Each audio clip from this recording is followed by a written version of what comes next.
You know, I heard a quote one time from Vincent van Gogh that really rang true. He said, he has dedicated his life to his art and he has lost his mind in the process. When I sat and I thought about that, it sounded very familiar.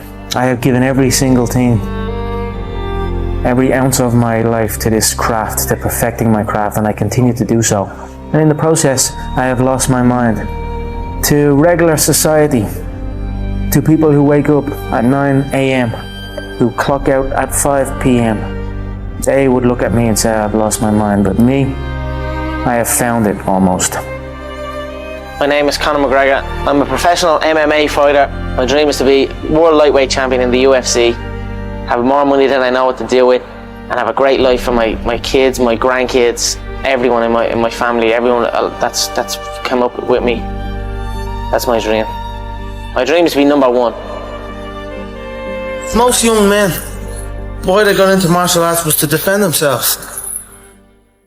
I started off really being into football.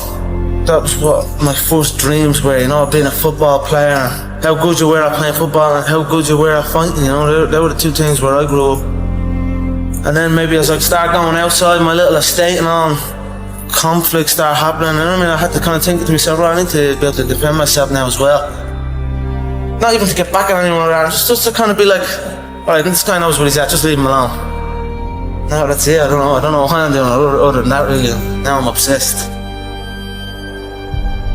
I was working in the plumbing business at the time, yeah, but it would have been around that time that John, last year I left the plumbing business. How bad was that? The plumbing? Yeah. Horrendous. It was just a horrible time, and I was like, you know what, I don't want to do this, and then I just left, and then I just stopped going, didn't get out of bed.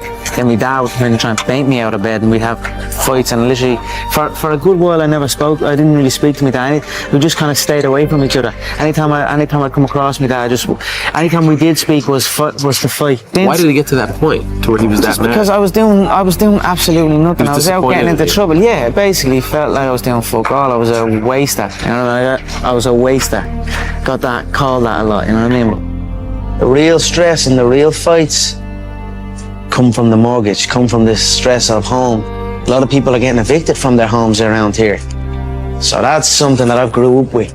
That was a big stress in my family. It caused a lot of stress, so I just wanted to give it back and help out and just do that. And my mother and father are still young.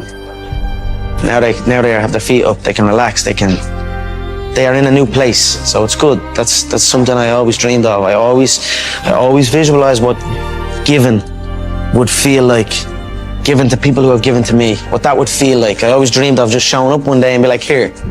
I always visualized good things. I always visualized victory, success, abundance. I visualized it all, and it's all happening. If you have a clear picture in your head of something is going to happen, a clear belief in that it will happen no matter what, then nothing can stop it. You know what I mean? It is destined to happen, and that's what happens. You know what I mean? It's perfect. I'm fighting myself. You know what I mean? Because you are fighting yourself. There is no opponent. You know what I mean? It's you versus you, and I'd say I'm fighting myself in there. I'm gonna beat myself. Not even martial arts, life, you know what I mean? It's always you versus you. If you're competing against other people, you know what I mean? Competing against others, and you're gonna become bitter. Eventually you'll become bitter. But if you compete against yourself, you'll become better. There are no restrictions, there are no limits. There's no one trying to get something from me, or trying to make me do this, or make me do that, or send me here, or send me there, or stop me from going full. I'm free. I go in and do as I please. This is my time now. So it's a beautiful experience, and it's almost an out-of-body experience, and it becomes very, very addictive. So that's what you're seeing here. I'm addicted to that feeling, and I will do anything to get in there and get that feeling again. I truly believe we are all equal as human beings. If we are obsessed with something and we truly pursue our passion with everything we have, regardless of anything else, if you are obsessed, work hard, put in the time, you will succeed. And that is a philosophy that I carry, my coaches carry. And to see LeBron James, who's like a mega superstar over here and a phenomenal athlete, share that belief is inspiring right back to me. It shows that we are thinking correct. You know, this is hard work. This is an obsession. Nothing can beat hard work. If you're doing something and you're not interested or you have no passion for it, you should truly follow your passion. I'm not doing this for this. I'm not doing this for fake acting and pretending I can, you know what I mean? Trying to give emotion to some guy that wants emotion from me for a shot. I can't do that. I don't do this for that. But I understand that it's a double-edged sword and you must do that. I do it for the competition, to step foot inside that octagon, to have that feeling of freedom. So that is why I say I don't feel pressure in there. I do not. I feel free in there. Sounds like you were the last person that would ever give an excuse when you lost. No, there is no excuse. You know what I mean? It's like I've been beat before. You know what I mean? I've lost MMA fights, I've lost boxing fights, I've lost so many fights in the gym, you know, I lose all the time, you know what I mean? So it is what it is. If you, any true martial artist will know, in order to succeed at this game, you must lose a fucking shitload of times, you know what I mean? You must lose many times, you know what I mean? So it is what it is. We all have we all have the same emotions. We have all won and we have all lost.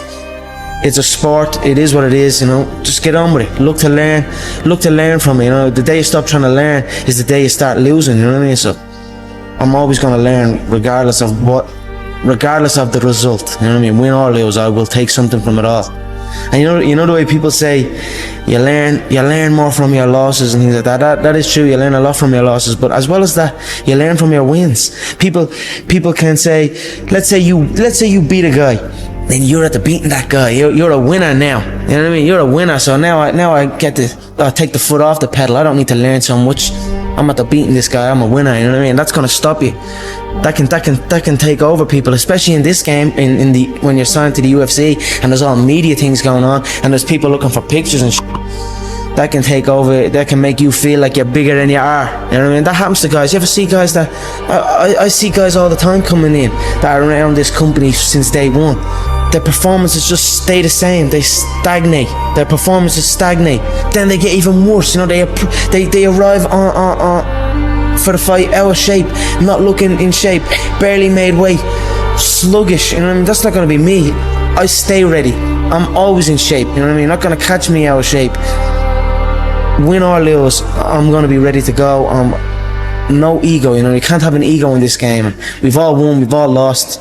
It is what it is. Just keep going, keep doing your thing, keep working hard.